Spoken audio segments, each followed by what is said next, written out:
Who asked you? Who asked me? It's time we get down to the nitty gritty. Who asked us? Who asked us? The unsolicited opinions of two romance authors. Hey guys, welcome back to our podcast, Who Asked Us, the unsolicited opinions of two romance authors. I'm Storm Navarro, and I was supposed to let my mom go first because we have a theme going. Mom, what was yours? I'm Jolene Navarro, Storm's mother, and right now feeling super accomplished. I finished a synopsis that I needed for my full proposal, so it includes, I think, total of 6 stories, blurbs for all of them, 3 chapters. And yay, it was finally done. Woo. So that was fun because I talked to my editor and she suggested a change, and that change affected it a lot more. My hero went from being a private investigator who knew all her secrets already to being the sheriff in town who's suspicious and doesn't know who she is. Much better conflict, right? That's why we have editors. So, I know. Well, no, that's on the blurb in the back of the book. So no spoilers. And I started our dry rock wall, which means on the side of the house for the 30 foot. It's going to be it's the side of the house that I think is really plain and boring. So it's going to be a 30-foot long, 12-foot high statement wall that's going to be all green with rock on the bottom and jasmine. But first we have to build the rock freestanding, about 2.5 feet tall, freestanding rock wall without any mortar.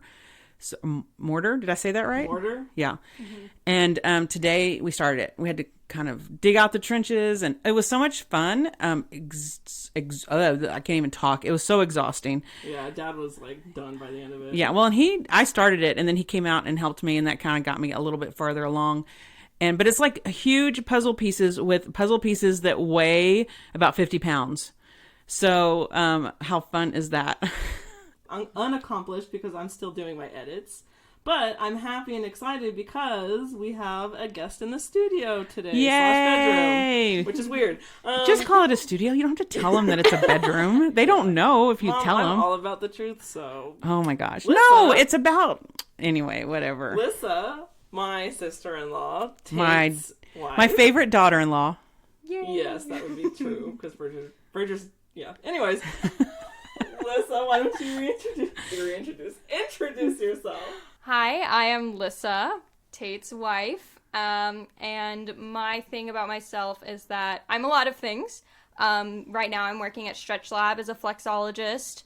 Ooh. I'm a dancer, wife, sister, daughter, but a fun fact about me is that I used to do creative writing. Oh, I didn't know that. Yeah. Okay, I did not know that. Yeah. Okay. That's why earlier we told her, do it, practice it. She's like, no, I want to do it when we go live. And I was like, and we're like, oh. She wanted to surprise us. I tell you, she's always fit in with my half of our siblings because theater, I was a theater kid in high school and college, and then writing. And so she's super creative in everything. And Tate is probably my most outgoing creative exploring person. Yes. You write, but Tate's always video, dance, movement. Right. Yeah. And he teaches himself too. Yeah. So that's even photography. crazier. Yeah. He just loves, he goes deep into creativity. Right. He's teaching himself to play music so he can write his own music for his dance videos. I mean, he did our little intro song. Oh yeah, that's right. He's the intro song. So he's super creative. So I always prayed that he would have someone that would feed that in him and appreciate it, because he's got a kind of a big personality. And he brought Lyssa home, and she just was answer to prayers. She's so perfect for Tate. And I feel in a way she's in a lot of some of the things are very different for me, but a lot of the ways I see the path that I had in college with the drama and the choir, and she sings much better than I do. I had to use hours and hours of practicing to get through a musical. She sings naturally. Sounds beautiful. Stop it, you. Anyway. Yes, and she's my best hope for grandchildren, so I have to be really nice to her. Oh my God. Yes, please be nice to me so you see your grandchildren more often. And so I just have a couple fun facts about my creative writing career. So I thought it was funny that you mentioned role playing, because that's where I started too. And Oh, that's right. Y'all did, your dad was run role playing too, wasn't he? Oh yeah, he did D&D as well, and he worked at the Renaissance Festival. He did Fights on the Mound and stuff like that. Yeah. My parents had a lot of dates there before they got married. Oh, that's so cool. So it's so cool. Fred and I only had 2 dates there. I know. It's such a cool place. Really inspiring for me as a preteen teenager, which is kind of the time that I was doing a lot of writing. Was, you know, you talked about how writing is a good outlet for kids, and so that was really where I kind of vented a lot. That's so, like, really, yeah. 2009 to 2017 was really like my preteen to teenage years. Unfortunately, it kind of dropped off when I got to college, but you gotta kind of pick and choose. Well, you can't do everything. Yeah. I did participate in National Novel Writing Month in 2013. Oh, Nana. I only got to about 13,000 words. That's not bad. But yeah, so for a couple weeks there, I was pretty regularly doing it. For those that don't know, Nana, is that how they... NaNoWriMo, NaNoWriMo is the author, and it is in November, which is the weirdest month because that's like... I agree. Holiday and family and getting ready for December. Well, Thanksgiving is only an American holiday. Well, I know, That but is this is true. an American thing. Is it? Well, they do it anyway. We don't know the origin of it, so we're going to back off from there.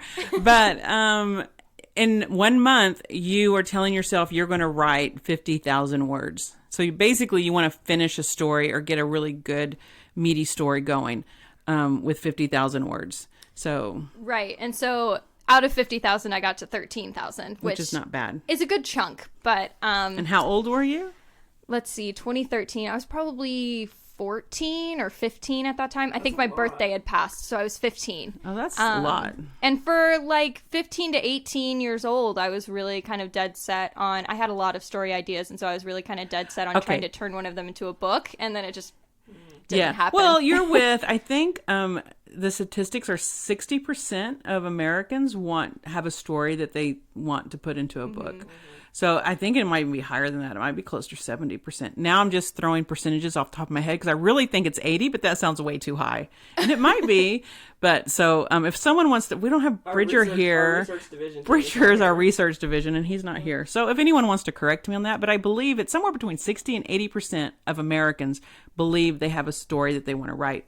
I am curious, what was the story about? Because was it last week that we talked about some of Storm's preteen stories? Embarrassing. And I taught I worked with some creative writers in middle school. Yeah, she heard the podcast, so Yeah, so what were your topics? Were they along the same lines? So I was really into steampunk, so it was really cool when you mentioned your friend that does speculative fiction, because I was like, that was one of the books that I wanted to write, and I had this big idea about this heroine who comes from like she's an orphan, and she has a job at a library, and so she's really knowledgeable and really cool. Side note, Lyssa's mom's a librarian. Definitely inspired by my mom, my aunt, Evie from The Mummy. Ooh. Oh, that is a good all-time favorite, one of my favorite romances that pull in some other genres, talk about genre, skipping. Yeah. That's one of my favorite movies. It's one of my favorites. I think the earliest memory I have of that movie, I was about 4 watching it. So was it scary as a 4-year-old? Do you remember it being scary? I was actually more scared of Hexus from Fern Gully than I was of The Mummy. And my sister loved Fern Gully. Relatable. Oh, that's really, yeah. Well, Bridger was scared. The movie that scared him when he was little was Spider-Man, and the part that scared him is when the spider crawls out and bites him. In one of the first movies. That's the most realistic part of the movie to me, so I feel like, that's pretty scary. It terrified him. The spider bite, yeah, because all these villains are very comic, so those are made up. But that spider thing could really happen, so it terrified him. Gave him bad dreams when he was little. Yeah, and so my topic for National Novel Writing Month was a dystopia, because around that time I had read Divergent and The Hunger Games, and I feel like there was one more. There were a lot back then. Yeah, The Hunger Games and Divergent brought Bones, City of Bones. Oh, yes, that one as well. That one brought in a little bit more of the fantasy elements and fairy tale elements. Fantasy. Yeah. And so that one was about this kind of bionic girl or bionic woman, and her finding she was basically like turned into a weapon by the state, and then finding her way back to her family, who are like refugees or rebels or whatever, sounding a little bit maybe like kind of inspired by Star Wars. So Oh yeah, but there's I was Star Wars 15. memorabilia in your house too. Everywhere. We love Star Wars. So that was my topic for National Novel Writing Month, and I really thought I was going to make it to the end of that one, but it did not peter out. So Did you ever read The Steel Duke? I did not. No, I didn't. That is an incredible steampunk The novel. Steel Duke? The Steel, Steel, since I it's did. steampunk, and it's incredible. Because I had to read, I was in a book club, and so I usually don't read steampunk, and that it's like considered one of the best examples of romance steampunk genre coming together, and it's really good. Yeah. Yeah, So- I have to admit, I haven't read a lot of romance, but anytime romance is included in a story, I only think that it's better because Well, of it. yeah, that's the human experience, and I think that's why a lot of people like kind of think, oh, it's not literary or whatever. But the core of human experience is us connecting to other people, and you don't do that in any more intense way than in a romance. And I think there's a certain level of everyone that wants to find some sort of connection. I mean, we remember our first kiss. You know, even if it was a disaster, it's just something you remember those moments. You know, All those the firsts. all the first. Wink, wink. Yeah. I've never had one of those first. Oh, wait. Never mind. Where did I come from? Who am I? I found you under a rock. That makes sense. Oh my goodness, y'all are funny. Yeah. So romance is the core of the human experience, I think. Yeah. Yeah, definitely. Okay, so what else? I did role playing a lot because I was really invested in developing characters. Oh. Because That's where Storm got really deep into that. yeah, and there's this website called Subeta, and it was kind of similar to Neopets, but like for adults. And I remember Neopets. and it didn't put any viruses on your computer, which we really liked. So you Nice. could still have the pets, and you could still you could create an avatar. And there were forums on this website, and there were specific writing and role playing and character development forums, and they're still running today. It's still a great website. I still love this website, and I don't participate in the forums very much anymore because You're a busy girl. unfortunately Newly married, imagine, new jeez. career. can't do everything in a day. But that was a big part of why I started writing, was because I had this older cousin, and she was into the role playing and writing, and she got me into it, and we wrote a lot of stories together. Oh, what That's so fun. cool. Which cousin is this? Do I know her? Sheridan, she was a itty bitty little blonde girl. At in your bridal party. She was right? in my bridal party, yeah. Okay. And we had this really close, special connection for a really long time. She really inspired me to write. I mean, I've written songs. I wrote a couple poems. I was really trying to find it. One of my favorite poems that I ever wrote was called "I'm Not a Poet." And Oh, that's cute. I posted it on this app called Writing Amino. And so Amino is just like a little app where you can create community and share things. It's basically like a forum, but in an app. And at the time, I was on the Writing Amino and a Reading Amino. And on the Writing Amino, I posted this poem, and I'd posted a couple of little blurbs before, and they hadn't really gotten any traction. But I think this one had gotten a couple hundred likes or views or whatever. That always feels good, right? And I got about like 10 or so comments, and one of them was really great because it said, even though you say you're not a poet, this is pretty good poetry. It's irony. And Because so, writing a poem makes you a poet. Right. Even though, as you claim, you're not a poet, you're writing a poem. So the irony of it, I absolutely adore. yeah. And so I was really trying to find it for you guys, but I lost my my email where I had saved a lot of Oh, things. did someone clean off your desktop? Unfortunately, I have no one else to blame other than a large cell phone company. My email was set up, it was like an @att.net email, and we switched to Verizon. Oh, and you So- lost all the emails. I did. I'm sure if I tried really hard and called somebody at support, Yeah. they could get it back for me, but it just seems like a lot of work. Well, is it posted? It was, but I Do think they have archives? they might. I did sign up for that Amino with my email that I lost. So that's another thing where it's like, oh, I could go open up that Amino again, but it's been probably at least 6 years, if not more, since I posted it, and I don't have the email anymore. So, Oh. yeah. Unfortunately, I don't have that poem for you guys. I tried really hard, That's okay. but I was so excited to curious share now. it with you guys. That's cool though. I didn't know that about you, especially the role playing thing. Like that's like a huge part of my like just growing up writing and like getting into writing as a role player. It's why I love D&D so much. Yeah, it's so crazy. But so did you play D&D before you role played, or was role playing in your life before D&D came along? You want to know what's funny? So people talk about how they'd play cowboys and Indians and pirates with their friends. That's how I started. I played Battlestar Honestly, Galactica. Me too, because me and my siblings always used to play like we were different animals. We had this game called Junkyard Dogs. We were all Junkyard Dogs. We did. Wasn't that a cartoon? No, I don't know what you're. It wasn't talking about. based on All Dogs Go to Heaven.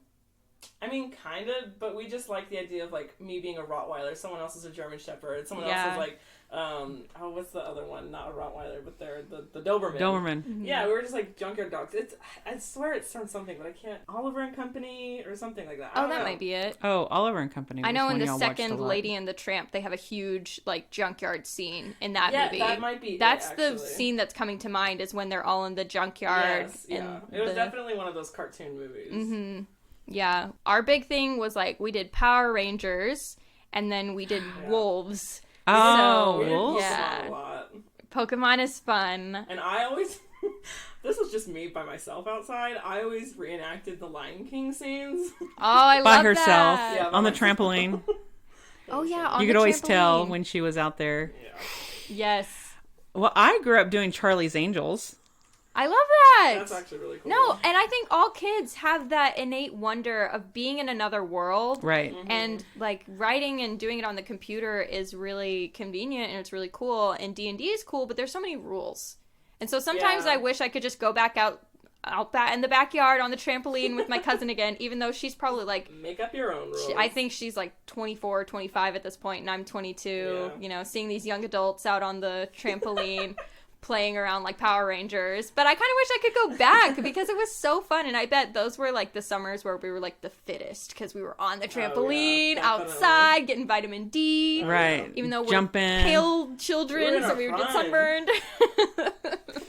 So yeah, but I started with the like physical kind of boundless role playing, and then I moved on to the forum style role playing. And that's what inspired me to continue writing in multiple different genres. So, like the poetry, lyrics, I've written a couple of songs, and the story, like I did a couple short stories. I always wanted to take creative writing at our high school, but I couldn't fit it into my schedule. Well, creative writing as a class isn't always Yeah, the I mean, they best. teach you good craft skills, I think, and you learn about setting and the Expanding. the arc, the story arc of they have it's that thing where it's like start. Well, there's the rising W. climax, and then There's falling different climax. ones. The W Yes. is a popular Yeah. one. Mm-hmm. So you Rising learn, and You learn falling. like the basics, and it's like in art, you have to learn the basics, the lines, the value, the shading. Oh, like in visual art. Yeah, sorry, what did I say? Well, you said arts, so which Visual encompasses arts, yeah. everything. I mean, visual arts. Katrina was so excited when broke my little visual artist heart when she found out in high school she didn't have to take visual art. She could take dance Oh, yes. as a fine art, right? Because it's a creative It is. expression. Yeah. So she, being the very movement-based person, she didn't have to play an instrument or be in the band. She could, which she did in middle school, but in high school, when she found out she could just do dance for her creative art, because in Texas you have to have 1 year of creative art, which I think is I'm glad Texas does that. So every student in high school has to have a year of some sort of creative art, and dance counts. So, and then Bridger did the same thing. They didn't want to do art. I blame a bad middle school art teacher or something. I don't know. Yeah. Yeah. High school, I think. You mean high school. Well, they didn't do art in high school. They were all excited about being able to do You're dance. saying their middle school experience. Maybe they it did not wasn't want that. to- Yeah. I don't know. Maybe. I don't know. Remember No, y'all had a good middle school art teacher, we I think. did. I don't think Bridger took art in middle school either. Bridger's never taken visual art, I don't think. Interesting. Bridger, we're going to get back to you on that. You're probably not even listening though. So. But I did have to go. I went, he was so, he's like, Mom, do not take pictures, because part of the dance experience in high school is you have to have a showcase. And I was like, oh, Bridger's going to be in recital. He's like, it's not a recital, Mom. Don't take any pictures. He did really good. Aww. Of course, I mean, as you know, any family event, there's dances, and Bridger's always dancing. But yeah, he was, so my kids, half of my kids avoided. And then Tate did have a bad experience in visual art in high school. Yes. Because he worked really hard, and she would say, oh, you didn't try hard enough. And she'd give him bad grades. And he'd show it to me, and I'm like, as an art teacher, I would have given you a really good grade. Yeah, I mean, because you also have to get to know your students and each student's level of, the level they're Their at. skill level. Their skill level, yes. Well, and art is supposed to be really self-expression, and you want to foster a love for expression, like writing poetry. I mean, when it comes to a creative endeavor in high school, what you're trying to do is teach them a habit that they can carry on. It's not about, working for Disney as an artist or creating work that goes into a gallery or writing a novel that you're going to publish. It's about finding an outlet where you can express your creativity. Because I think as human beings, we have to express our creativity in some way. It could be woodworking, or it could, building a rock wall is actually very creative. My husband was getting a little frustrated. So I guess the main question that we pose for this podcast episode is, how do you cultivate and also maintain that creativity? Because as writers, as Lyssa pointed out to me earlier, is that as writers, we are doing a lot of sitting. Right. This is a problem that writers have across the board. And then it leads to health issues, right? And so I had to come to, I think it was about 4 years ago, because I'm sitting in the car a lot, driving, and then I'm also sitting at the computer writing, right? So sitting in the car, sitting at your computer, it can lead to a very, what's the word when you sit really still? Sedentary. Sedentary. Yes, I'm always afraid I'm going to sit because of my... We're dyslexic here. Yeah, my dyslexia, dysgraphia. Yes. Doing voices. I told you if you're going to do voices, I'm going to cut it off. Why can't I do voices? Just keep going. She won't let me do voices. Just keep going. Stifling my creativity. Yep, I am. Okay, so it leads to health issues, right? Sitting. So you have to figure out a way to work into your schedule, because when you're sitting all the time, you gain weight. Well, what happened to you? Because you said a few years ago, how long was it ago that you... 4 years ago, that I was having intense headaches, and my mother passed away from an aneurysm. So, and I had never had headaches before. And this was like, I guess what people would say is a migraine. I think it might have been a migraine, because our house is about 2,500 square feet, and our bedroom is way at the one end of the house, and the family room where the kids watch TV is at the opposite end of the house. And so there's a living room, a dining room, a kitchen, and a family room all in between my bedroom and where they were watching TV. And that noise was like someone was screaming in my ear. And I turned off all the lights in our bedroom. I made it as dark as possible. And I couldn't get rid of this nauseous headache that was just, I'd never experienced anything like it before. And then your dad was it freaked him out. So he made me go to the doctor, because I hate going to the doctor. So I went to the doctor for the headache, and then that was a whole ordeal. We ended up doing this huge brain scan on me. But what I found out that shocked me is I was diabetic. I had passed the borderline, though. If I'd gone in probably a year before, it would have been borderline where I could have reversed it. Right. But once I'd gotten my ACL, no, not ACL, that's the thing in my knee that I tore. AC1? Is that the... remember. I think it's AC1 is how they grade. Basically, your AC1 takes about 3 months to build. So that's what they check, because it's long term, as opposed to your sugar level number that's immediate, right? So your sugar level number should be below 100, above 90, and it fluctuates during the day. Right. But your AC1 is the one that's stable, and it takes time. So that one you check about every 3 months. It is A1C. A1C. That's why the AC1 didn't sound right. Thank you, Lyssa. You're welcome. I had Google Chrome open. Yay, research department. We love Google. Yes, and Sponsor us. Jolene just... Just kidding. Oh, yeah, right. Okay. Yes. So that number 7 is when you're diabetic, and I was at 7. Right. And once nowadays, that used to be different, but once you're diagnosed as diabetic, even if all your numbers go normal again, you're considered diabetic. So I went on a major life change. First thing is I had completely stopped. I kind of stopped moving because I enjoyed walking. I enjoyed dancing, but I wasn't doing any of that. I was in my car. I was writing on the computer. I was stressed. So the only movement I was getting is in my classroom, which wasn't a lot. Right. So, I started walking. And I saw, I'm going to go walking. And I used to just walk forever. And I took that for granted. I went down to our cul-de-sac and up the hill.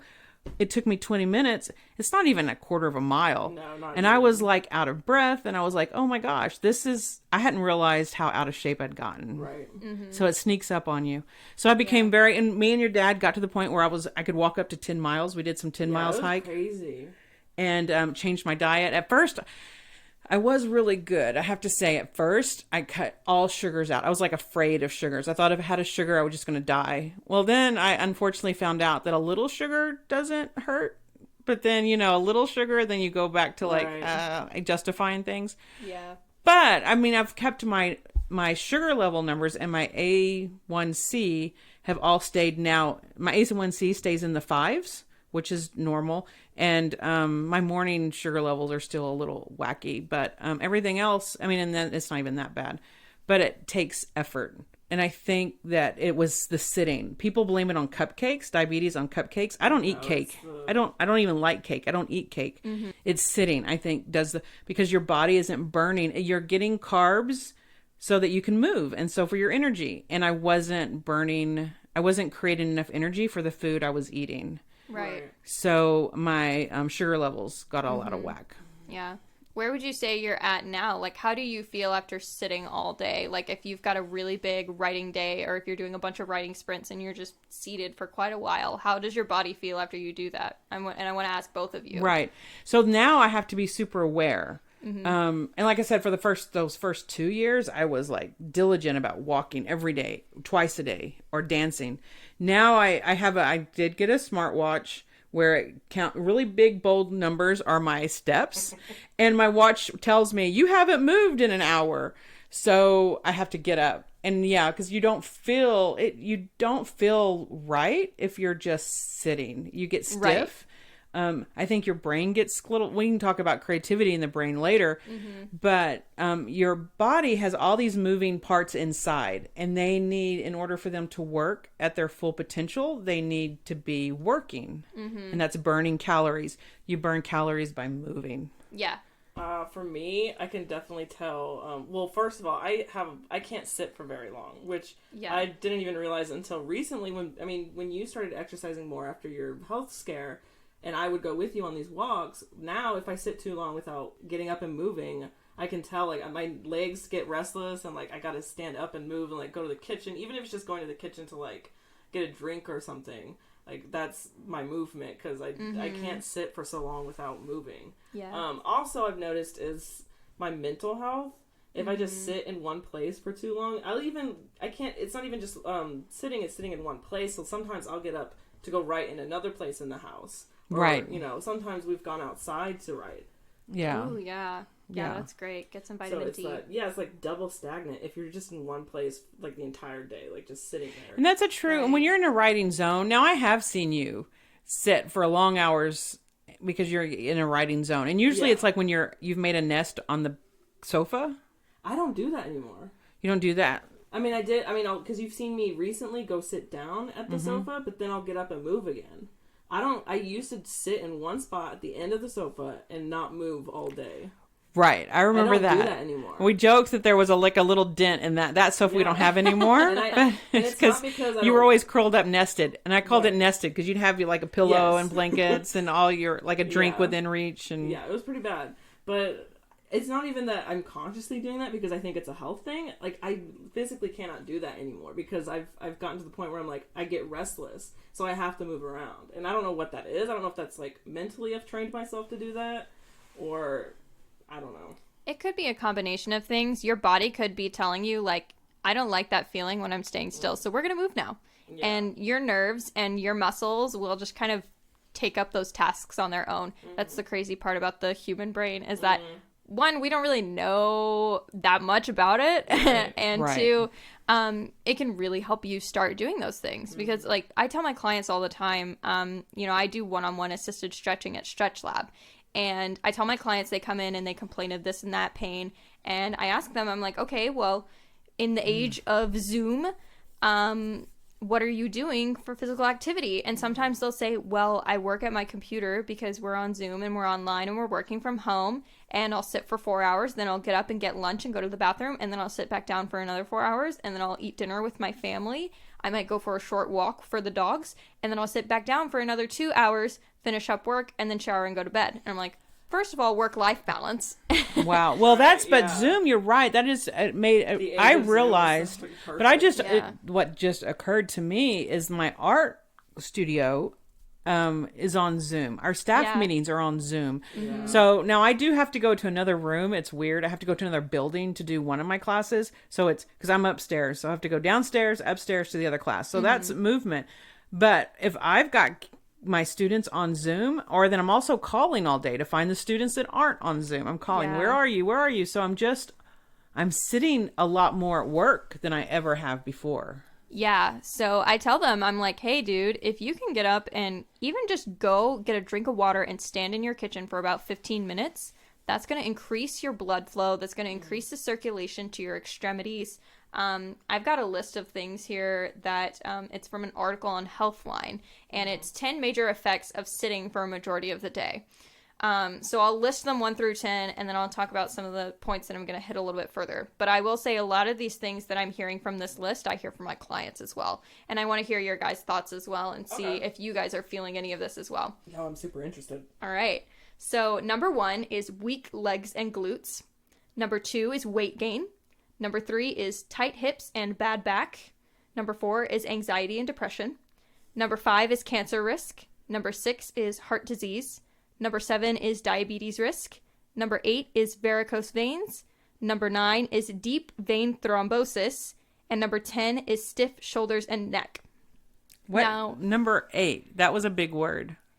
Varicose veins. Well, I heard that part. What was after it? Thrombosis. Deep vein thrombosis. That one. It's a blood clot in your vein. Oh, that can cause an aneurysm. Yes, it can. Oh, I didn't know this was going to be so scary.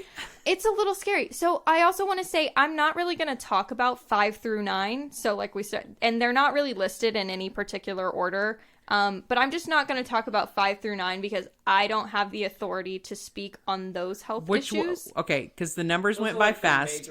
Yeah, no, what was 5? Cancer risk. Oh, I just had cancer this last year. That's right. Yeah, you did. That was really... We found it early and it was all removed, and I just go for 6-month checkup. No chemo or anything. It happened so fast, we didn't really have time to be scared. I didn't really tell anyone either. It just was like... I mean, what? It was really quick. They weren't even sure I had cancer at first. Like they knew there was cells, right? Right. They thought it was cells. They said it was abnormal cells, and more than likely it's precancerous. And so they went ahead and sent me to a gynecologist oncologist, which I didn't even know that was a thing, and now I do. I'm like, I was like, oh my God, you're getting older when you know on your Rolodex, or not even a Rolodex, whatever is a that shows you how old I am. My Rolodex, but it's a gynecologist oncologist. So he's incredible. But when I went back, I was kind of in a fog because he's like, yeah, we did find the beginnings of cancer, but they removed everything because I have 4 kids. I'm in my 50s. So there wasn't any like, we need to save your eggs, or there was nothing like that. Right, yeah. So he's like, yeah, you have cancer. And that, I think I didn't even really realize it when he told me, because I was so like, oh, we've gotten it before, but it was so early in the stages, it had just started developing, which is another reason to go to your doctor when something seems a little weird and find out. Especially women. Absolutely. And I think this does go back, unfortunately, to my weight. That goes back to sitting, that not moving, eating enriched flour. I don't blame it on carbs so much, but the enriched flour and the sugar-based, the refined sugar that's in it's really hard to get any easy fast food that doesn't have refined sugar and enriched flour in it. And sitting still, so yes, diabetes, cancer. Yeah, I'm there. But Yeah. those are more medical things. So after the cancer, what was the one after that? So we had cancer risk, heart disease, diabetes, varicose veins, and the big word, deep vein thrombosis, the blood clot Oh, yeah. that can cause an aneurysm. So those are all heavy duty medical that we don't really want to address because we're not, other than I have half of those, I think. Right. My authority is mainly on the muscles. Right. And giving you tactics that you can use to immediately and over a brief period of time improve those muscles. So I encourage everyone to do research, and if you'd like, the articles on Healthline, if you Google effects of sitting all day, Right. it'll come up on Google. You can find that. There's a lot of really good information about effects of sitting all day and how to counteract that. Yes. Yeah. So I'm just going to be talking about the things that I talk about pretty much during my workday. And I actually worked earlier today, so this is kind of perfect. She's been sitting a lot today too because it's a have. 5-hour car ride, right? It's 4.5 hours, and then I commute about a half hour to and from work. Oh, okay. So yeah, you've been in a car for over 5.5 5 hours today. Yes. Dang. Yeah, and I actually sat quite a bit today too at work, which is unusual, but it was an unusual day today apparently. So we're gonna start with weak legs and glutes. First off, we're just gonna get to the point. When you don't use things, they atrophy. Your muscles atrophy, and it kind of sounds like a scary word, but it basically just means that they get weaker and smaller because you don't use them. And I think one of the big goals for this is that as you get older, you want to be able to get up off the toilet without help. Yes. And that's in your glutes and your legs. Yes, absolutely. Standing up out of the chair, getting up off the sofa, standing up off the toilet. Getting out of a kayak has gotten so I embarrassing. because I had knee surgery freshman year of high school.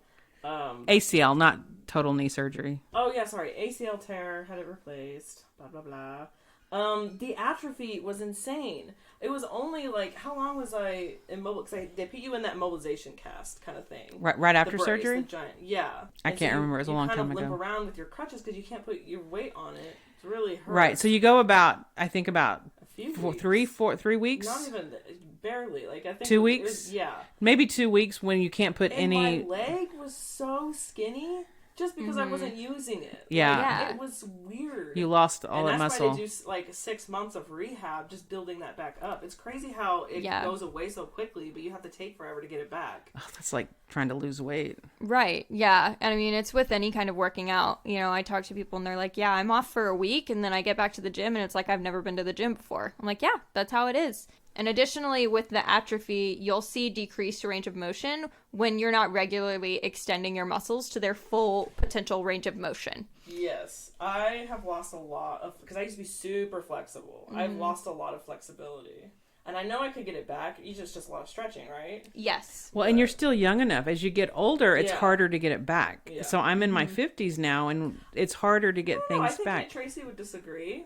Well, no, she's never lost it, though. No. I mean, she teaches yoga I'm not too. saying you can't. I didn't Is it say. harder? I didn't say you harder. can't get it back. Right. It's twice as hard. When I was younger, I could easily lose 20 pounds. I could get within a week. I could be back if I had been walking. Within a week, I'm back. Right. As you get older, it takes you more time and effort to get it back. So it's easier to never lose it. Right. When you get older, so you're not old, Mom. I'm in my 50s. You're wise. Well, I am wise, but That's I'm older now. That's what I tell my mom when she says she's old. I say, you're not old, you're wise. And then she goes, I'm both. I don't feel, I have to say, I don't feel old. I'm just making the point that you're Right, in your 20s. So right now, if you're already losing your flexibility, you need to get on your butt and get it back. No, I have to get off my butt.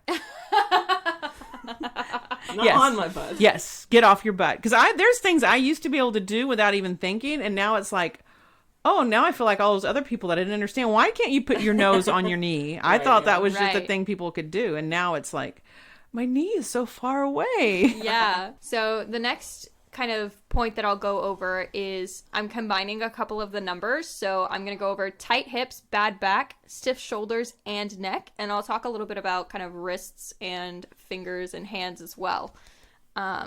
So they're doing like it looks like stretching and also voguing right now. Oh, because as riders, one of the big thing is what is that surgery you have to do on your wrist, or you have to wear braces? What's that called? Carpal tunnel. Carpal tunnel is a huge thing for It's nerve riders. damage in the wrist. So I make sure nerve that damage? I wanna yeah, This it is.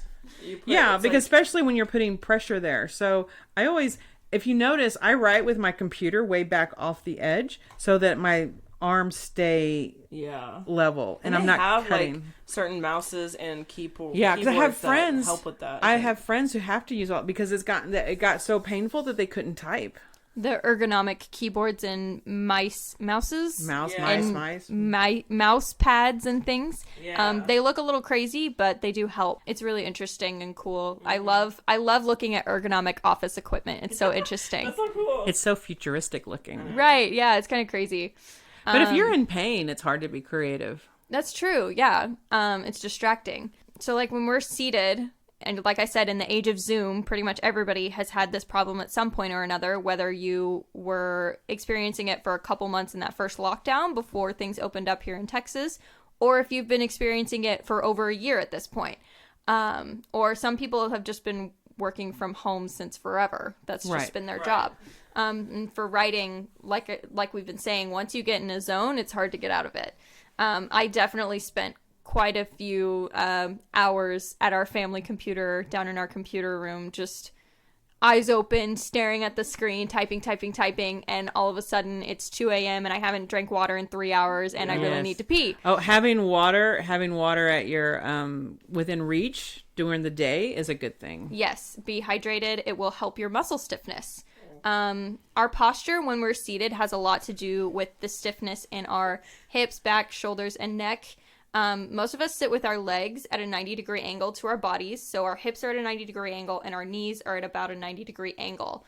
That causes tightening of your hamstrings. So when your knees are bent and your hip is flexed up towards your body, your hamstrings are being shortened.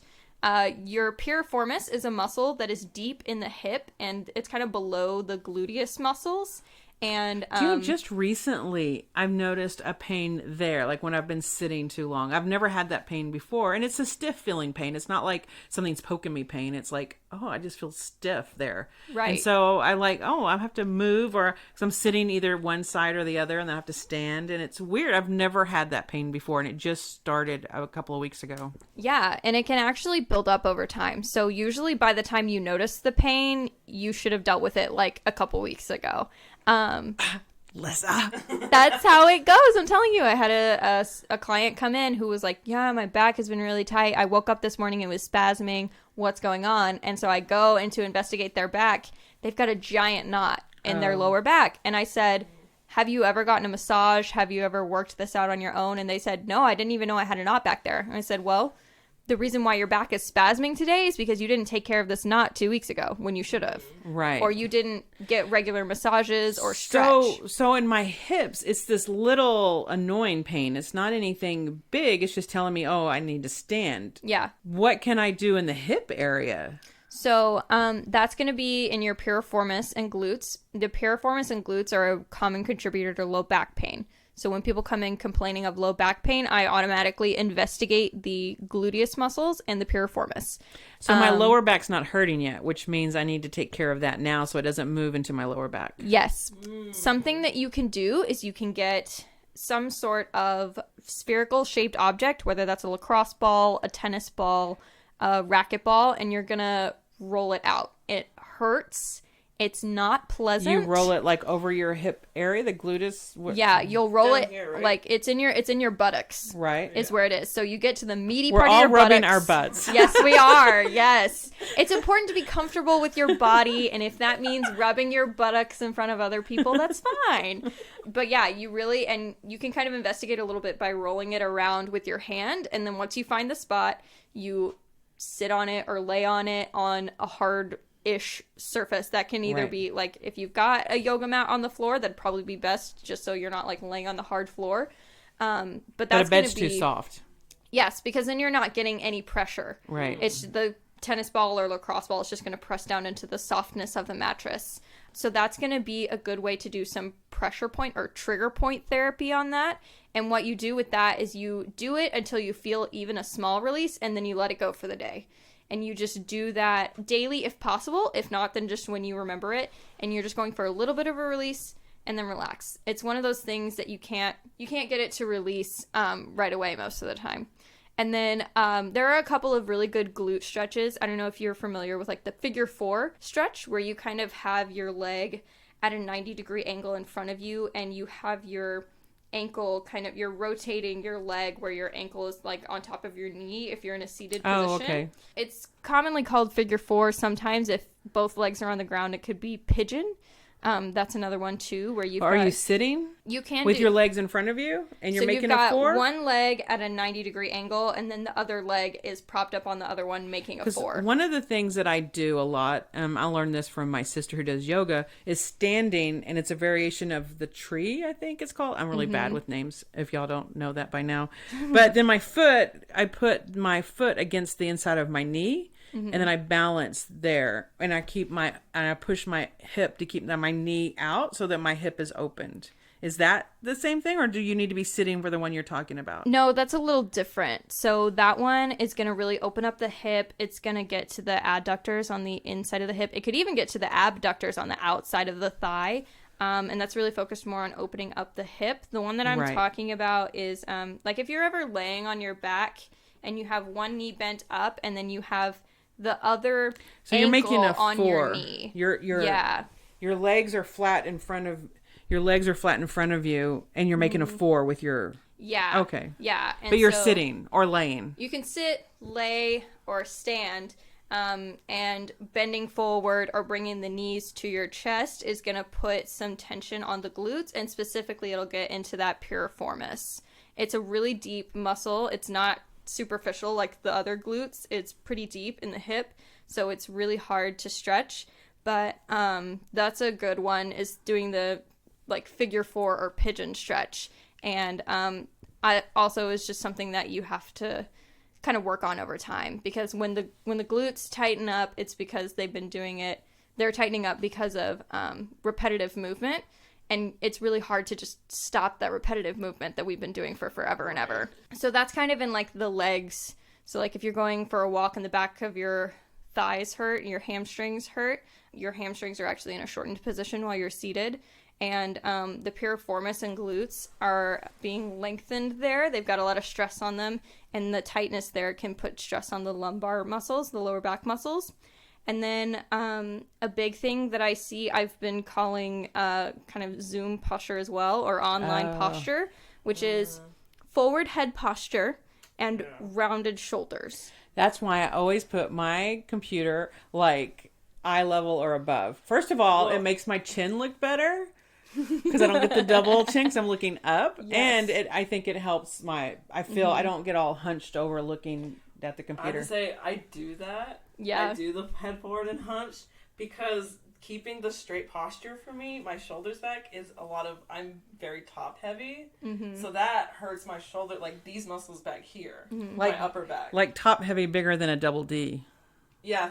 Tell the whole world my secrets. Yes. Well, I'm just saying that top heavy is different for different people. Yeah, that's true. I'm very top heavy. Yes. I won't say that. Never mind. Anyway, so I was going to say something that might have sounded bad, so I'm not going to say it. We like bad stuff sometimes. I can always edit it. And we can always edit it. Edit. As some might say, well endowed. Yes. Oh, that's not bad. We've heard worse than that. No, because sometimes that can sound positive, and sometimes it could just sound creepy. Right. So she's a healthy girl. I think she's corn-fed. I think it depends on who says it. You're not creepy. That's true. So. That's true. Corn-fed's weird. I remember that girl was corn-fed. Small Texas town. I'm thinking that's any rural, actually, town along the Midwest. Yeah, Midwest. Yeah. Corn-fed. Ooh, yeah. So that forward head posture and the rounded shoulders could lead to what's called kyphosis, or a big hump. word. Yeah. Oh, I know. So if you see older people with their shoulders forward and their neck forward, and they've got this big hump at the top of their neck, that's what that posture can lead to. So you really want to focus on opening up the chest muscles. And once you get there, they can't stand straight, can they? No.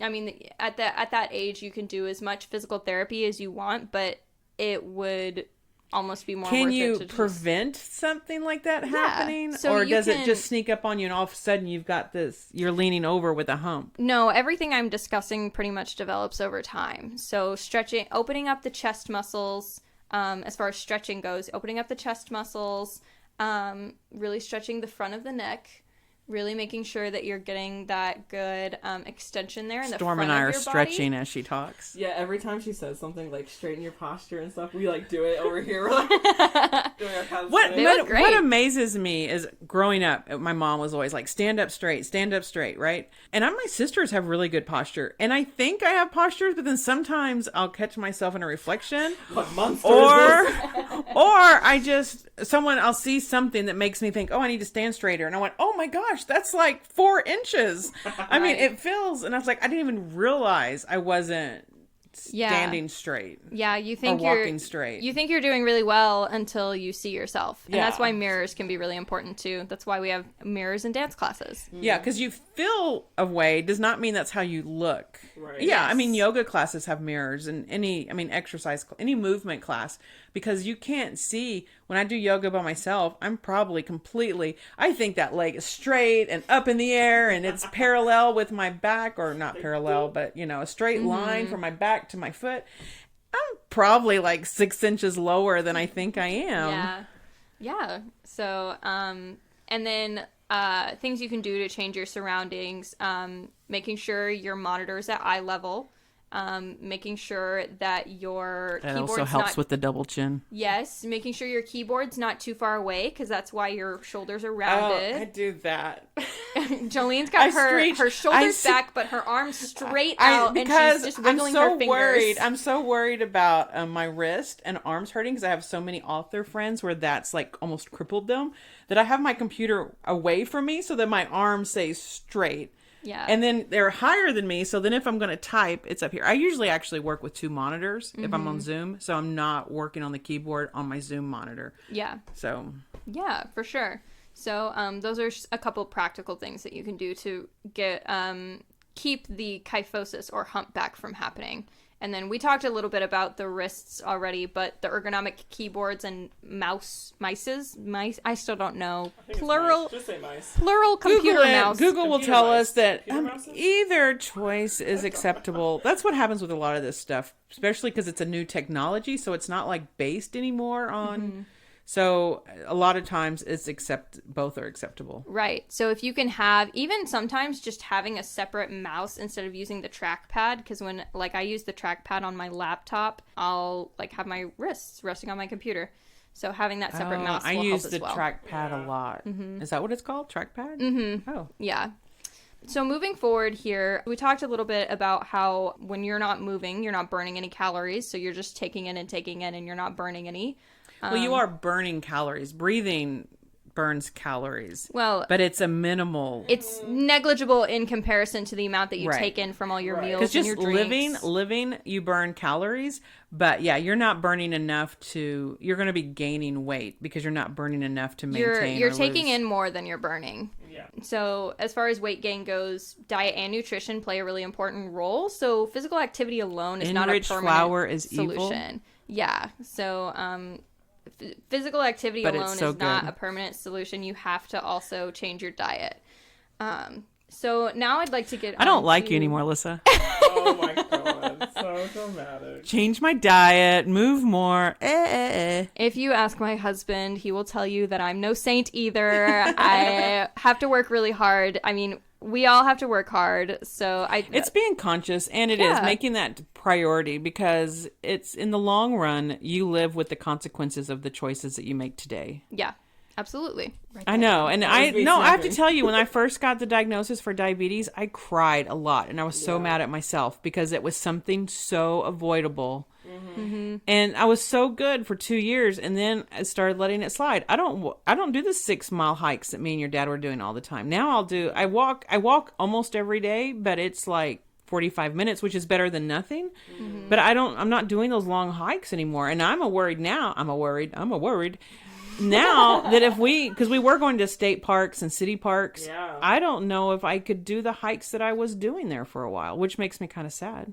Yeah. I think you could always get back to it. You could always Yes, but it Yeah. takes You longer. have to start doing it again. Yeah. Yeah. It's definitely just getting back on the bike. So I'd like to now move on to mental health. That's a big one. It's a biggie, so I'll just kind of briefly touch on it. There's a really amazing article from WebMD, and it was actually written by Smita Bandari, who is an MD. And it's really great because it's got a lot of practical advice in it. So if you are actually seeking some solutions for sad days or anxiety or anything, and you don't necessarily feel comfortable with going to therapy and you want practical advice, definitely go to the article. It's just a depression and anxiety guide, like physical activity and its effect on depression and things like that. So according to the article from WebMD, exercise can help decrease the effects of anxiety and depression over time. When you exercise, your body releases endorphins. These endorphins can decrease your feeling of pain, which means they're an analgesic, or analgesic, whatever people say. And they can feel similar to some of the effects of morphine, but not in the addictive way. Yay. Yay. Some people talk about how they're addicted to exercise, and I keep on waiting for that to happen, and it never The runner's high does. is what Yeah. they call it. That's a whole Oh, other- once you start exercising every day, it'll become a habit. And I went 3 years without missing a day. And then I started missing for some reason. I don't know what happened. And then it's like, it's hard to get back. I did not become addicted. I'm like, I really would love to become addicted and I've got to do this. And now I'm like, I have to go do that again. It's weird. So I have a question for you guys. What's up? Do you believe that people are more creative when they're mentally ill? Like how some people say that, oh, well, we wouldn't have Starry Night if Van Gogh hadn't been severely depressed and interred in a psychiatric hospital. But no, he put himself in the Psychiatric. say it for me. Yes. Because he was seeking help. He was always seeking help. And he used his journaling and he used his art as a way to express himself. So, there's some things I would wonder with modern medicine if he would have been more successful of overcoming his depression. But I do believe his artwork and his writings, because he wrote constantly to his brother, right? His artwork and his writings weren't because he was depressed. It was him trying to work out being depressed. I agree. Yeah, I just wanted to pose that question for you. No, guys. yeah, because there was a female comedian. She had a special on Netflix, and I can't remember her name. I feel really bad, but she was talking about because someone asked her like the same sort of question, like Because a lot of creative crushes people, your creativity, right? And it was that question of medication, like is it helpful or is it just crushing your what's the word suppressing the creativity? And she was like, no. Along the lines of it helps, like, because what are you doing? You're suffering for what? Like, you can do the same thing when you're able to function. It just depends on, you have to find the right medication, the right amount of medication, the right dosage to be able to function. And when you do that, you're a human being that can tap into what makes you creative, because that's just part of you. right? Well, the illness, I'm not a psychiatrist, I'm not a psychologist, I'm not a doctor. But it was just something, I remember her saying that, and I thought that was really interesting. I think depression can stop you from creating if you're not trying to agreed.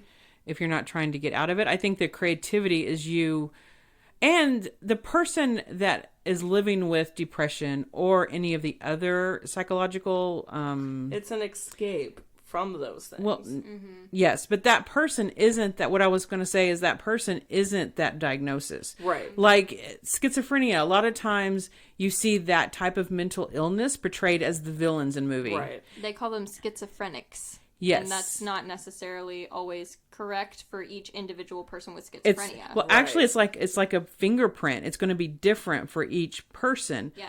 And managing it is different for each person. And some people have it and they have full functioning lives. Yeah. But if you watch movies and you read fictions, those people or that sounded weird the way I said that, but a lot of times they're portrayed as the villain. The villain has some kind of mental illness.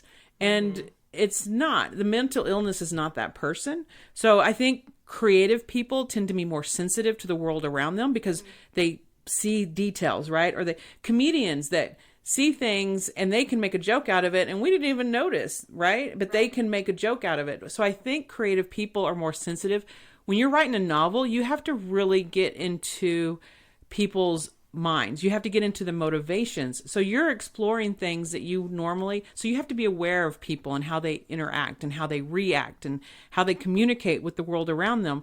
So you are being more sensitive. And I think when you're more sensitive, I have a large community of writers and they are so sensitive to the world around them that they were a lot of depression because when they see things to them, our imagination takes us to places of things that aren't even happening yet. But that's what we do as writers. We create scenarios that create conflict, that create problems, because that's how our brain works. Do you think people with mental illness are more creative, though? Do you think I think there's people out there that are amazing writers that I know of that don't have. No. I kind of went off on another tangent about being more sensitive. I'm not trying to make a point. I'm actually curious. I think that they tend to be more sensitive, but not necessarily, it's not everyone. Different people deal with it different ways. And if you have is it DNA? I mean, there's a lot of research. Is it environment? I think depending on anxieties that you face, some anxieties are created in childhood. Early on, the neurons, when they create and when they connect, they create certain paths. Or it could be a genetic thing that you're born with. And there's so many different mindsets. But I think that when we look at some of the great creative people that we've seen go down roads because of self-medication or destructive behaviors, they're trying to overcome some stuff, and I don't think that makes them more creative. I think that they just... And it also sort of undercuts or insults the people that do have mental illnesses that don't do creative things. You know what I mean? Right. Right. It makes it seem like they're not worth anything because they're not being productive. Yeah, it's romanticizing the illness and then ignoring everybody else who suffers that don't produce something that people enjoy. When you look at the movie Rain Man, right? He's on the spectrum. But he's got that thing where he can see things and patterns, and he's really smart on certain areas. But, not everyone that's on the spectrum has that type of talent, right? It's different. I mean, were you in school, or Katrina was in school with John, who could play the piano? Yeah. He was blind and autistic, but he could hear music and just play it, right? He was amazing. But not every autistic child is going to have a talent like that. I don't know. The human brain is there's so much uncharted territory with the human brain, and it fascinates me the way creativity, because that's the one thing humans do that makes us different from everything else, is we can say what if, and we can be afraid of something that isn't even real, right? We create these scenarios that aren't even real. Right. Yeah.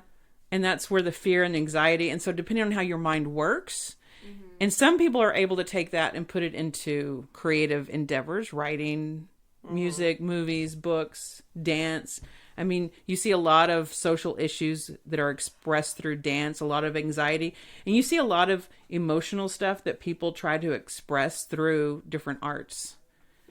Yes. But it all goes, I think, if we're sitting still and not moving, it does more to our brain. Our brain needs movement. For sure, yeah. So, one of the things that I see is many people often see creativity as, mainly pushed forward by artists, so dancers, writers, composers, but whenever we talk about creativity, we're also talking about how society benefits from science and industry and manufacturing. And, I mean, it takes creativity to have made the blender, which I know, Jolene, you love your smoothies. Yes. You wouldn't be able to have your smoothies. And depending on whoever created certain blenders are so much better than other blenders. Exactly. I mean, there's creativity in coming up with, the light bulb. There's creativity in that. So I just problem solving. Yeah. Problem solving is creative. And I think that gets kind of diluted sometimes. And that's, there's the STEM, but I think so much more. The movement they've tried to change and you just don't hear about enough is STEAM, because any of that, Albert Einstein, Thomas Edison, it's all about creativity to think about something that's not been done before. Yeah. You're imagining something that no one else can teach you about. Right. Yeah. And so to kind of take it back to something we talked about earlier is people need to have imagination to imagine that there's better office furniture and better keyboards and better computer mice. So it's like coming up with the designs and things like that. There's a creativity in that too that sometimes people kind of discount. And I just kind of wanted to bring that up because I know I've struggled personally with the idea of like being a dance major and being in the arts so heavily for like 22 years of my life. And now I'm in a really science heavy, really kinesiology heavy field, and there's not a whole lot of artistic creativity in that field. So I just kind of wanted to bring that up because I know personally I've been struggling with the fact of feeling like I'm not an artist or feeling like I'm not creative. You should write again. I know, I should. I really want to get back into it. You guys have inspired me a lot too. Well, taking movement though. Well, yeah, because you are being very clinical about the movement that you do now. Yeah. So you don't have the opportunity to movement as self-expression. Right. Do you dance with Tate? No, because Tate is always working. Oh, that's true. Well, because he's working on his master's degree in dance. So for him, dance all happens at work. Yeah, which for him is his degree. So he's a student right now, and his whole job is his degree. But I'm going to challenge y'all because one of the things that I did a long time ago in a workshop, and I find that it helps me a lot. I have a playlist, my happy playlist, and it's songs that when I hear them, I just immediately want to dance. Geronimo is one of them, which is a weird song, but it just makes me want to move. And I'm sure y'all have always been surrounded with music, but take the time, even if it's 15 minutes, to dance in the kitchen. Well, y'all's kitchen is really small. In the living room with Tate. That's another thing. Their apartment's kind of small. That has been a huge hindering factor. You don't need a lot of. You don't need a lot of. It's okay. You do not need a lot of space to dance and move. That's true. Yes. But I know, like, I personally have loved using movement to let go of a lot of things. I have done a lot of improvisation dance, which when I say, oh, I do improv, people think like getting up on stage and doing one-liners and whose line is it anyway? Right. But no, y'all, I went to a showcase that y'all did that was all improv. Yeah, and some of your moves looked very practiced. I don't know if that's the right word. I was impressed because some of the dancers, well, no, I mean, it looked like technical, maybe. Yes, like even in the improv, you didn't take the easy way out. You were still fully committed to the dance. Where some of them, they were just walking. What would you call that? Like, you have technical form, so in your improv, you were using your experience with form. I think it's voice.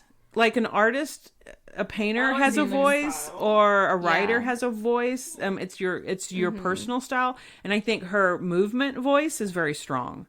Right. So it's like, oh, that's a Lyssa movement. And she would tie those into her improv. When we do more really stylized moves, we might call that like as a part of a technique. And we have like different genres. So when we do improvisation, we could be doing improv, but in the style of jazz. Or pulling from other things that you know. But for the most part, like in the showcase that you guys came and saw, it was mostly just modern-ish, but mostly kind of a freestyle thing. So you were seeing more people do quote pedestrian movements. Pedestrian sounds like such a negative word in like the normal, because we can, as a creative community, when we say pedestrian, it's like, oh, that's not creative, that's just what everyone does, right?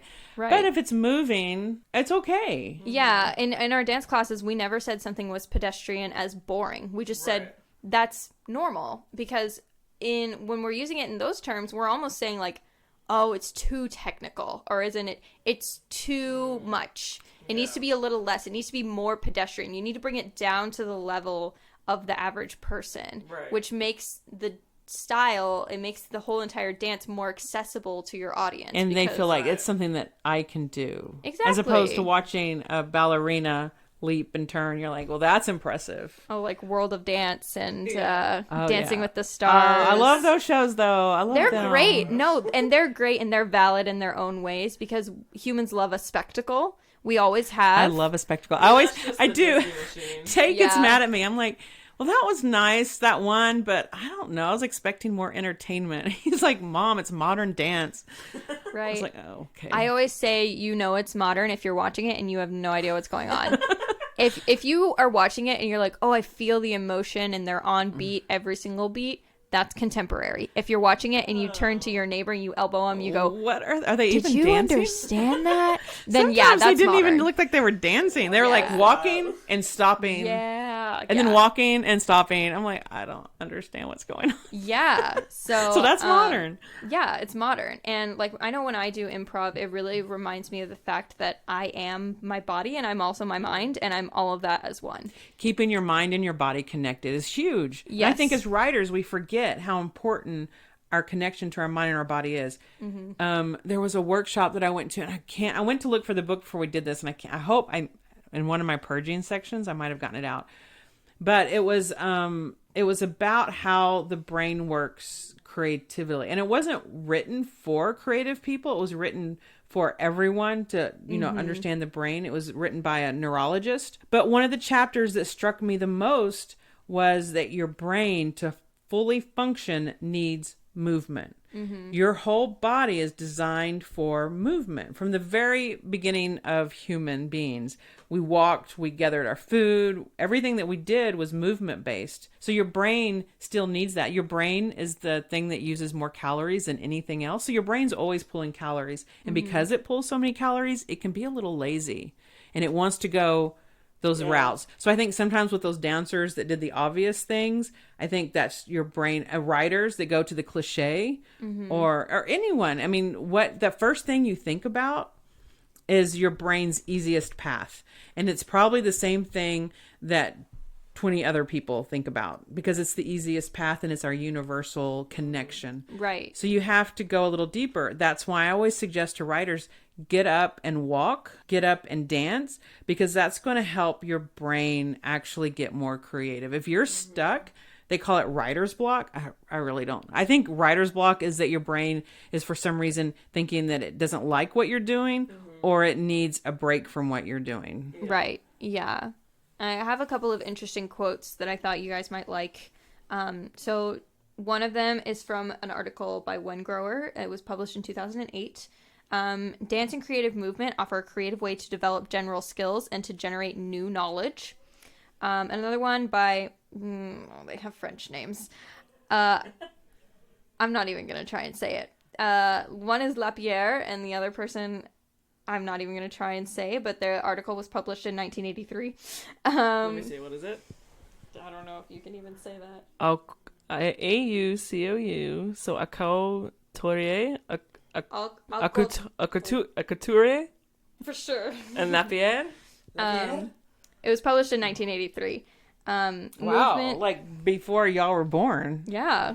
I was still in school. That was a long time ago. Movement is a dynamic process in which the person can express emotions, perceptions, motivations, and relationships through the body. And then the last one is from an article by Rodriguez and Castilla. It says, movement also makes it possible to learn based on enact knowledge. The person can reflect on his actions in an experiential way through nonverbal dynamics. Yeah, a lot of hands-on stuff and engagement. I mean, that's just teaching. That's pedagogy.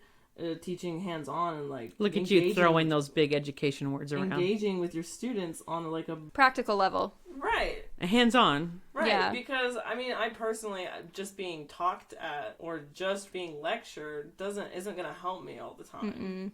As we lecture them on a podcast. Yeah, do as we say. It's the kinesthetic learning style. So we hear about the 3 learning styles: visual, auditory, and kinesthetic. And I feel like most people are a combination of one or two, and a lot of people do really well when all 3 are all together. So I personally, when we do the learning style quizzes in school, I would always get one answer because my answers would change day to day. And it'd be like, oh, well, today I feel like, yeah, I'd do really well learning from a documentary. And then the next day I'd be like, I don't really want to watch a documentary. I want to do a project. Sometimes it might be based on what you're learning. That's true. And I think True, in the educational field, there's 5 recognized learning types.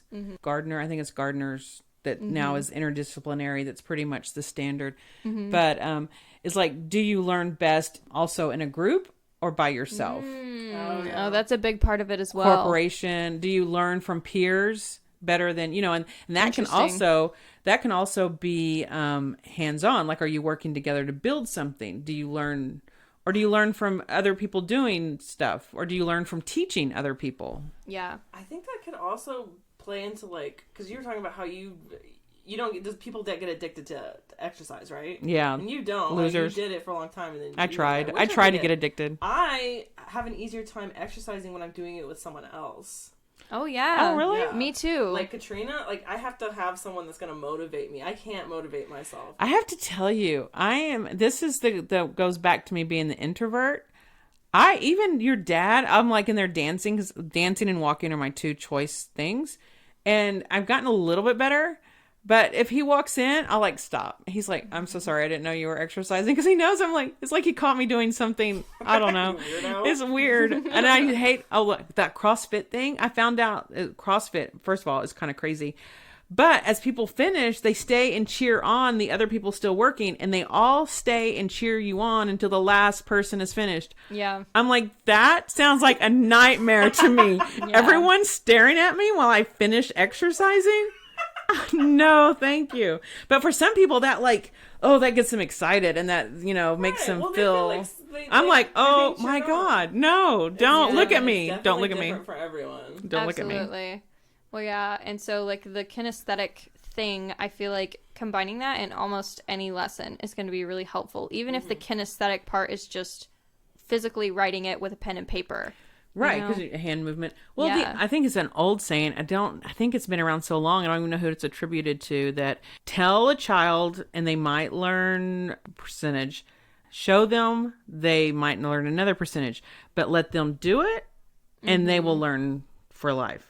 Right. Yeah. It's definitely, I feel like, a lot more practical for most people to have that kinesthetic reaction. And a large part of it, so like Storm, you were talking about getting restless.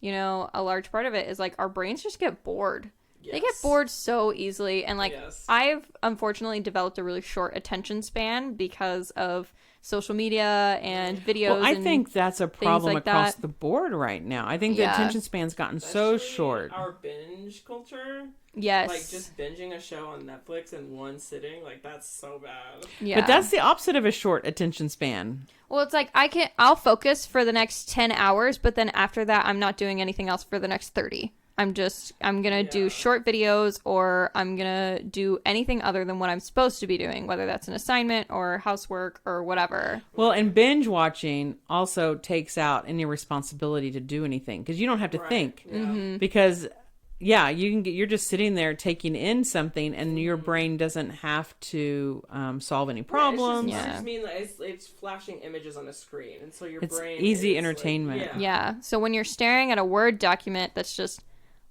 black words on a white document, and you're doing the same repetitive movement with your hands and wrists, and you're just sitting in the same position for forever, it can be really tough to get the results that you're wanting, to get past the writer's block or whatever.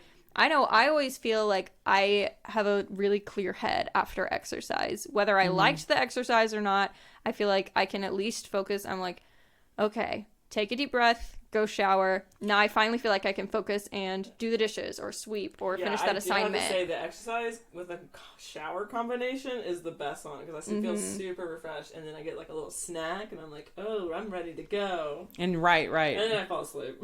You don't write? No, cold showers actually, like in the summer when I take a cold shower, that's when I feel most energized. It's when it's cold and I take a hot shower, I'm like, I just want to sleep. Yeah. So I have one more question for you guys. Some feel most creative in the shower, when they're driving, or when they're exercising. When do you feel the most creative? Did we talk about this on a podcast, or was that a Zoom meeting? I can't remember now. Because I just had a reunion meeting with some of our West Texas No, writers. that was probably your meeting, because I don't remember talking about Because this. we were talking about creative slumps, and Yeah, that wasn't me. a lot of writers have their best ideas in the shower. Do you know that there's actually, one lady's like, I'm so weird, I just get my best ideas in the shower. And another lady's like, oh, me too. My husband actually bought me a notepad with a waterproof pencil where you can jot down notes in the shower. So cool. And I'm like, okay, so obviously if there's a product on Amazon then that means a lot of people come Right. up with ideas in the shower. And I think it's because, first of all, I think water is just a really creative source. I don't know why. Yeah. I think we're really connected to water, whether it's the beach or the lake or the river or in the shower. And you have no distractions, right? You're just there. So your brain gets to really go deep into I also think, weirdly, I think fire is the same way. staring at a Sitting- fire. Staring at a fire, sitting around a fire. I agree. Yeah, I don't know why. It's like, because water and fire are like total opposites, but they're both very alive type And elements. they're earth elements, right? They're primitive elements that we need for, well, water we need for survival. Fire we've kind of harnessed for survival. Yeah. But it's of the earth. I have to say, my most spontaneous creativity is actually when I'm doing like very monotonous work. So when Rote I memory. worked at Fat Squares? Quarter Shop, Oh. Fat Squares. I don't know when why. I worked at I Fat always Squares. call it fat squares, but it's fat I mean, it's quarters. just quarter shop, like little quarter squares of Right. I think that's where I fabric. get confused. And I was basically just doing the same thing over and over again, like kind of like factory work. My brain would wander because I was so bored. Because you were doing something that was rote memory. Yes. Albert Einstein, I believe, said that rote memory in school, that when that's the base of education, you're destroying all creativity. Well, that's interesting. That's No, but so what was happening is because you don't think about it. You don't have to. It's just something that your brain takes. Oh, you're talking about like rote memory, like multiplication we have to tables. memorize- We have yeah. to memorize Lincoln's speech. you're forcing your brain to focus on this rote memory stuff. right, so that you just say it without Whereas thinking. Mine, I was doing physical rote memory, like muscle Right. memory. But when you don't have to think about something, Right. it takes away creativity for that project. Like you weren't doing anything creative, so then your mind is like, Yes. oh, I have time Yeah. to do other things. Yeah, and so I had a lot of sticky notes. I'd write down ideas like, oh, this is a Oh, story I love idea. sticky Like, notes. yeah, I love sticky notes. yeah, I had a lot of sticky You notes. told me one time that was a sign of being a little unhinged. Did I? Yes.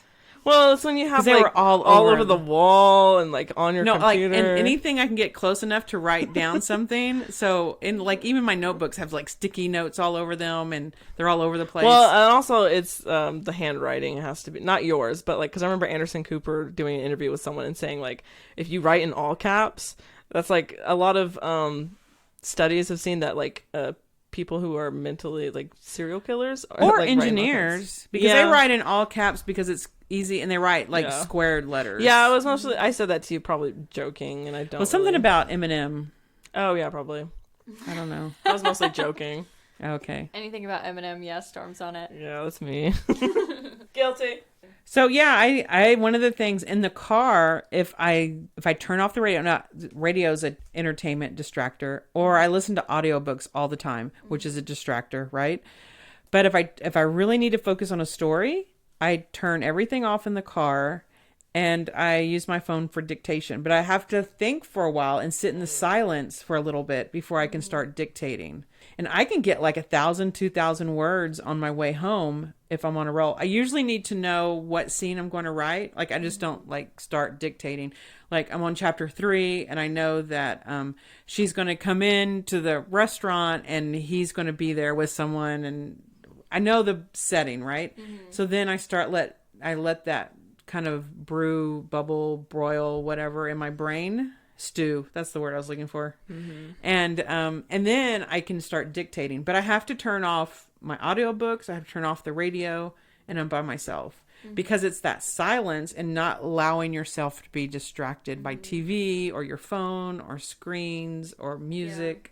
There's so many things that distract us. And this world is a very distracting world right now. You know what's interesting? So I'm thinking about all the situations where I feel most spontaneously creative, and I'm thinking like, oh, in the shower or driving or doing dishes. And the thing that I've noticed is that in my situations, it's because of the ambient white noise in the background. So driving, I hear the road noise. Shower, it's the water. Dishes, it's the water. So for me, like you were talking about how water is creative, for me it's that ambient noise in the background. And I've noticed that when I start to go to sleep, I get these really cool ideas, and it keeps me from sleeping. Yes. And it's because Tate has to sleep with the fan. Oh, he no. has to have white noise. And I used to never sleep. Like, I'd have, like, a little bit of a buzz So from my for fan. you, that little bit of that fan I'm gets coming you. to a realization right now. It might be one of the things That's your keeping triggers. me awake. Oh, That might be your no. trigger for ideas. Hey, you have to turn off the fan. Or you can get instead of for snoring, you get those little soft earbuds, and that'll give you the silence that maybe you need for your brain to go I to don't know if I sleep. could sleep with something in my ear. Yeah, I I've think done you it might before. get used to it. Long bus ride. Oh, yeah. I had to learn. So does Tate still have a problem sleeping, or is he doing better? Oh no, he still has problems sleeping. But for him, the ambient noise of the fan, the white noise, helps him sleep. So, and I have noticed I've sort of become dependent on it too. Like when I'm trying to take a nap during the day and we have our noisy neighbors upstairs, I have to turn on the ambient noise. Oh, apartment living. And otherwise that wouldn't have distracted me, but now that I've been living with Tate for a few months, I think I've become dependent on it too. Oh yeah, you are newlyweds. Ooh, we could have a whole podcast on newlyweds. Oh, we definitely yeah, could do that. When we saw the Tomorrow.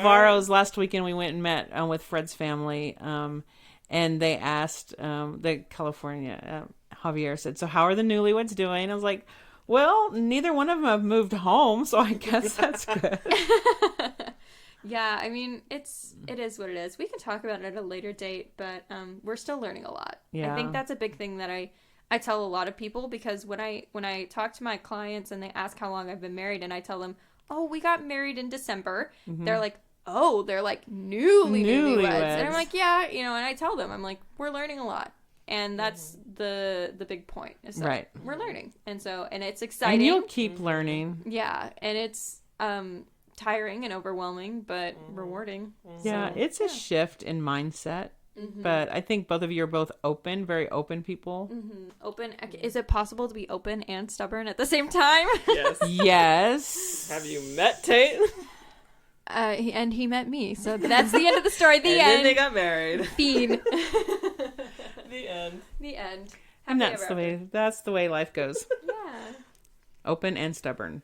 They're the best people I know are stubborn people. Awesome. That's how you get anything accomplished. Have opinions. Yeah. Stick Well, up for you what have you to be believe in.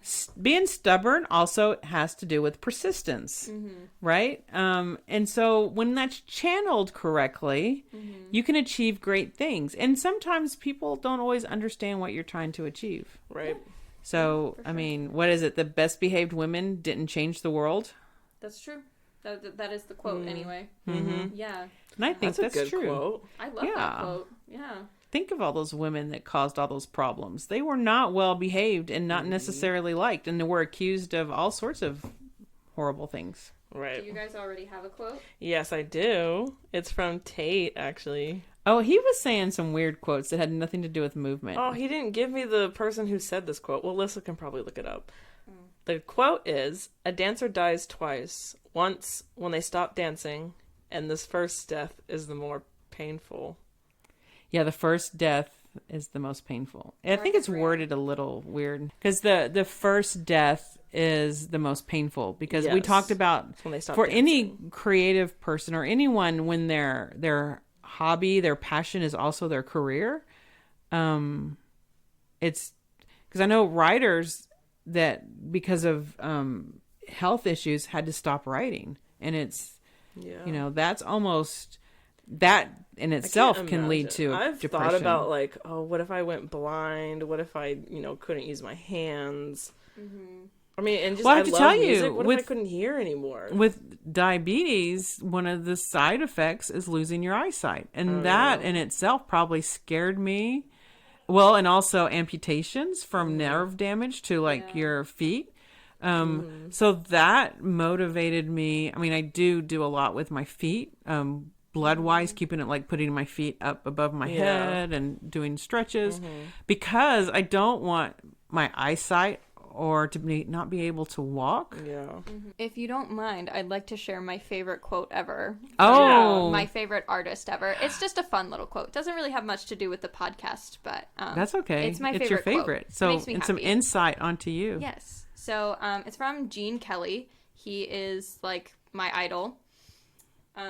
Tap dance is my favorite style. So it's like, and Gene Kelly was like the guy for tap in Hollywood. Right. Yeah. So, Right. Well, he's still considered one of the top American dancers, right? yeah, he totally revolutionized how dance was filmed.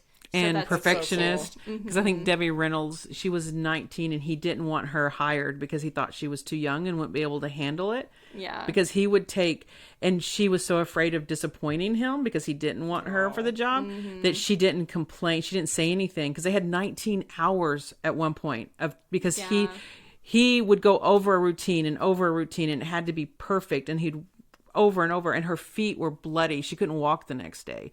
And she didn't say anything because she was so afraid of him saying, see, I told you not to hire her, because she can't keep up. Right. Right. Yeah, that was that definitely did happen, and he was a perfectionist. Wow. But my favorite quote is, "You dance love, you dance joy, and you dance dreams. And I know if I can make you smile by jumping over a couple of couches or running through a rainstorm, then I'll be very glad to be a song and dance man." Oh, I love that. That's a cute quote. And I love that because I think about how happy art has made people. And even if it just makes one person happy, then I'm happy to be a part of it. And Hugh Jackman paid tribute to him in his Man in the Music show. That's the Hugh Jackman note for the day. Well, it either has to be Bridgerton or Hugh Jackman. Right, I was going to say, have we mentioned Bridgerton at all? No, but in his show, his live show, which y'all both saw, he Yes. did Dancing in the Rain. And he's the same thing. He's like, dance and music just bring joy to people. And you should always try to bring joy. Would you say you married a song and dance man? I think I definitely married a dancing man, and he has taught himself so much since I've met him. He is morphing into a song and dance man. Aww. So he is going through a metamorphosis every day of his life, and that's just who he is. And it's really amazing to be able to come home and say, okay, what did you do today? And sometimes it's just, I cleaned the kitchen, or I worked on stuff. And then sometimes it's like, I taught myself how to play this song. Do you want to hear it? And it's really awesome. Or he's like, oh, I came up with this new dance move. And I'm just going to say, I'm going to take the credit for his God. His first line was, today I just cleaned the kitchen. We take for granted that he just cleans the kitchen, but that's a very, I don't know. There's not a lot of guys out there that just clean the kitchen. Are you talking about Tate? Yes. When did he say that? That's the first thing she said. Were you not listening? No. She said she comes home some days and she's like, how was your day? And he'll say, I just cleaned the kitchen. I don't know why the kitchen part went way over my head. All because I heard you was don't like cleaning the work kitchen. And dance, and I don't know. My brain, it's getting tired. I'm just saying that my boys, I've been sitting in the same my spot boys, for too long. we raised with non-gender roles in our house. Yes. Yeah, Tate's been really awesome, and he'll encourage me too when I'm not feeling it. So he's great. He's awesome. That's good. And Well, we can talk more again. thanks for coming, Lyssa. It It been was so fun. much fun. You're going to have to come back again. Very informative, and I love that. Because a lot of the times on this podcast, we're just giving our unsolicited opinions that mean nothing. We did ask for her opinion. Yeah. Yes. But she has a legit opinion. And if I'm wrong, please put it in the comments. Share your own opinions as well. I don't mind being corrected as long as you're kind of nice about it. Right. Yeah, don't be a dick. And we're okay. Storm! You're going to have to put explicit on this one. Okay, thanks, guys. Bye. Like Richard, like the ex-president? Is that what you meant yeah, by don't be a Richard. dick? Yeah, don't be a Richard. Dick Nixon? Don't be a Richard, y'all. Don't be a Richard. All right. Yeah. Bye.